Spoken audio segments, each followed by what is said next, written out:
बकरा ईद के मौके पर मुल्क भर की तरह जिला भक्कर की तहसील कलोरकोट में भी सुन्नत इब्राहिमी मजहबी अकीदत व एहतराम के साथ अदा की जा रही है, जहां शहरी तकबीर के साथ जानवर कुर्बान करके अल्लाह की रजा हासिल करने की कोशिश कर रहे हैं।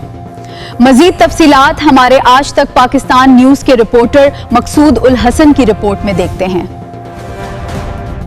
आप देख रहे हैं आज तक पाकिस्तान न्यूज, खबर सच के साथ।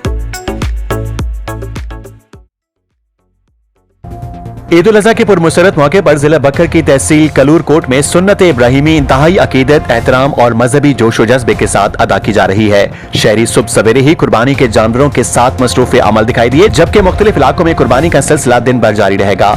बड़े जानवरों को रस्सियों की मदद से काबू करके इस्लामी तरीक़ाकार के मुताबिक किबला रुख लिटाकर तकबीर, तशरीक और अल्लाह अकबर की सदाओं के साथ ज़िबा किया गया। इस मौके पर शहरियों ने कहा कि कुर्बानी हजरत इब्राहिम अलैहिस्सलाम और हजरत इस्माइल अलैहिस्सलाम की अजीम सुन्नत की याद ताज़ा करती है, जो हमें अल्लाह की रजा के लिए हर कुर्बानी देने का दर्ज देती है। कुर्बानी के बाद कस्साबों और अहले खाना की जानिब से गोश्त की छोटी बोटियां बनाने, सफाई सुथराई और गोश्त तकसीम करने का अमल भी जारी रहा। कई शहरियों ने कुर्बानी का गोश्त गरीब, मसाकीन और मुस्तहिक अफराद में तकसीम करके ईद की खुशियों में इन्हें भी शरीक किया। शहरियों का कहना है कि ईद उल अज़हा सिर्फ खुशियों का त्यौहार नहीं, बल्कि ईसार, कुर्बानी, मोहब्बत, भाईचारे और इंसानियत की खिदमत का अमली पैगाम भी देती है।